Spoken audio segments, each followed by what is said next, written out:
সকল ছাত্রছাত্রী বন্ধুদের জানাই আমাদের চ্যানেলে আরও একবার স্বাগত। আজকের এই ভিডিওতে আমরা আলোচনা করব পঞ্চম শ্রেণীর পরিবেশ বিষয় নিয়ে কিছু গুরুত্বপূর্ণ প্রশ্ন উত্তর।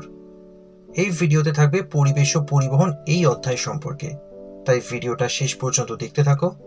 আর চ্যানেলে নতুন হলে চ্যানেলটিকে অবশ্যই সাবস্ক্রাইব করে দিও। প্রশ্ন উত্তরগুলি দেখে নাও। প্রথমে আমরা আলোচনা করব চলাফেরার শেখা লেখার এই অংশটি থেকে। 1 নম্বর প্রশ্ন, কোন কোন পশুকে মানুষ পরিবহনের কাজে ব্যবহার করত? গরু, ঘোড়া, হাতি, উট, গাধা প্রভৃতি পশুকে। 2, কলকাতায় প্রথম রিক্সা চালু হয় কত খ্রিস্টাব্দে? 1900 খ্রিস্টাব্দে।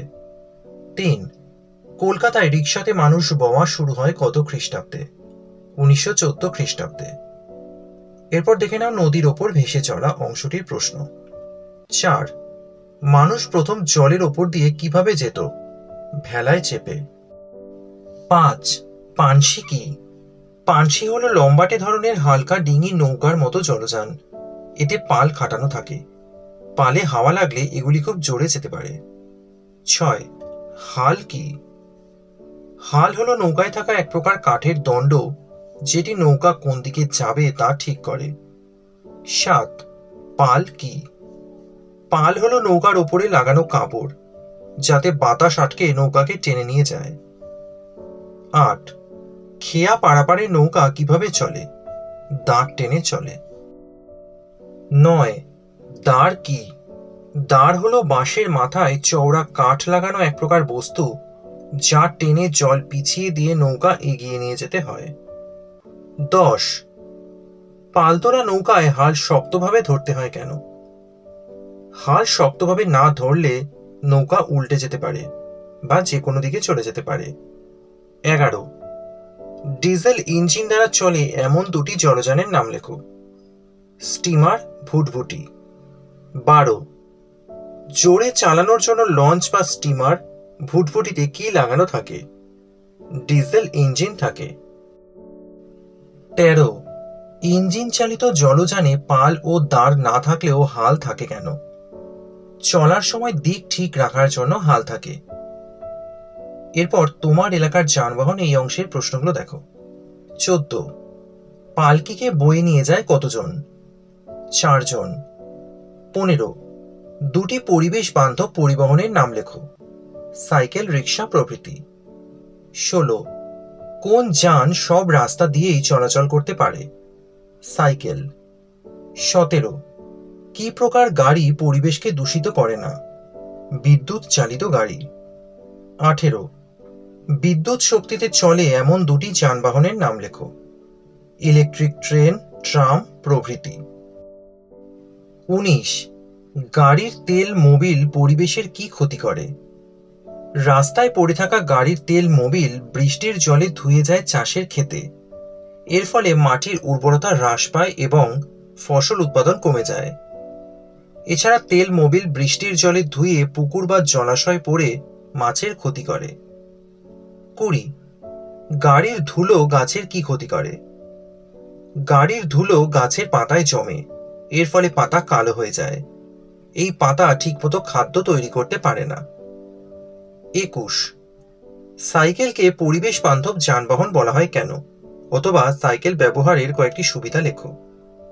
দেখে নাও পয়েন্টগুলো। সাইকেল চালালে পরিবেশ দূষিত হয় না। সাইকেল চালাতে বহুমূল্যের পেট্রোল, ডিজেল প্রভৃতির প্রয়োজন হয় না।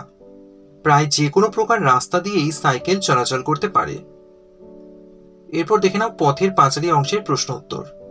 22, সিগন্যালে কিসের ওপর দিয়ে হেঁটে রাস্তা পারাপার করতে হয়? জেব্রা ক্রসিং এর ওপর দিয়ে। 23, জেব্রা ক্রসিং কি? ট্রাফিক সিগন্যালের সামনে থাকা রাস্তায় সাদা কালো রং করা অংশটা হলো জেব্রা ক্রসিং। সিগন্যালে সবুজ রঙে মানুষের ছবি জ্বলে উঠলে এই জেব্রা ক্রসিং দিয়ে হেঁটে রাস্তা পারাপার করতে হয়। 24, ফুট ব্রিজ কি? যে সকল ব্যস্ত রাস্তায় পায়ে হাঁটা নিষেধ, সেখানে হেঁটে রাস্তা পারাপারের জন্য যে ব্রিজ ব্যবহার করা হয় সেটাই হলো ফুটব্রিজ। 25, সাবওয়ে কি? অনেক সময় ব্যস্ত রাস্তা পারাপারের জন্য রাস্তার নিচ দিয়ে সুড়ঙ্গ তৈরি করা হয়, একেই সাবওয়ে বলে। 26, বাইক চালানোর সময় কি প্রকার হেলমেট পরা উচিত? ISI মার্কা। 27, বাইক চালানোর নতুন আইন কি? বাইক চালানোর নতুন আইন হলো হেলমেট না থাকলে পেট্রোল পাম্পে পেট্রোল অর্থাৎ জ্বালানি পাওয়া যাবে না, অর্থাৎ no helmet no fuel. 28, driving licence কি? গাড়ি চালানো ঠিকমতো শিখে পরীক্ষা দিতে হয়। পরীক্ষায় পাশ করলে গাড়ি চালানোর যে ছাড়পত্র দেওয়া হয় তাকে ড্রাইভিং লাইসেন্স বলে। 29, পথ সুরক্ষার স্লোগানটি লেখো। সাবধানে চালাও জীবন বাঁচাও, অথবা সেফ ড্রাইভ সেফ লাইফ। 30, একটানা গাড়ি চালানো ঠিক নয় কেন? গাড়ি একটানা অনেকক্ষণ ধরে চালালে হাত পা অবশ হয়ে আসতে পারে, ক্লান্তিতে ঘুম চলে আসে। এই রকম অবস্থায় সিগন্যাল খেয়াল রাখা মুশকিল হয়, ফলে দুর্ঘটনা ঘটতে পারে। তাই একটানা গাড়ি চালানো ঠিক নয়।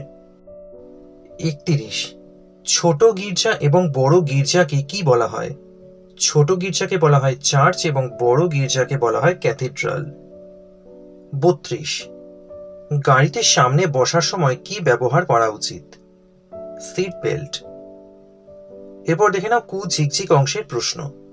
33, নানা অঞ্চলের মানুষের মধ্যে মেলামেশা সহজ হয়ে এলো কিসের মধ্যে দিয়ে? ট্রেন চলাচলের মধ্যে দিয়ে। 34, একটা ট্রেনে কত বাসের লোক ধরে? প্রায় 30-40টি বাসের লোক ধরে। 35, ভারতের যাত্রী নিয়ে প্রথম ট্রেন চলে কত খ্রিস্টাব্দে? 1853 সালের 16 এপ্রিল। 36, পশ্চিমবঙ্গে প্রথম ট্রেন চলাচল শুরু হয় কত সালে? 1854 সালে হাওড়া থেকে হুগলি পর্যন্ত। 37, সরু লাইনের ওপর দিয়ে গেলেও ট্রেন লাইন থেকে পড়ে যায় না কেন? ট্রেনের দুই দিকের চাকার ভিতরের দিকে খাঁজ থাকে, তাই চাকাগুলি কোনো দিকেই লাইন থেকে সরতে পারে না, ফলে ট্রেন লাইন থেকে পড়ে যায় না। 38, স্টিম ইঞ্জিনে কিভাবে ট্রেন চলত? কয়লা পুড়িয়ে জল ফুটিয়ে বাষ্প করা হতো। সেই বাষ্পের চাপে একটা মোটা পিস্টন বেরিয়ে আসতো। এই পিস্টনের ঠেলায় চাকা ঘুরতো এবং ট্রেন চলত। 39, ট্রেন চলায় কি সুবিধা হয়েছিল? কম সময় এবং কম খরচে অনেক দূরের রাস্তা যাওয়া যায়, একসঙ্গে অনেক মানুষ যাতায়াত করতে পারে, সহজে মালপত্র বহন করা যায়, বিভিন্ন অঞ্চলের মানুষের মধ্যে মেলামেশার সুযোগ বৃদ্ধি পায়। 40, পথের পাঁচালী বইটির লেখক কে? বিভূতিভূষণ বন্দ্যোপাধ্যায়।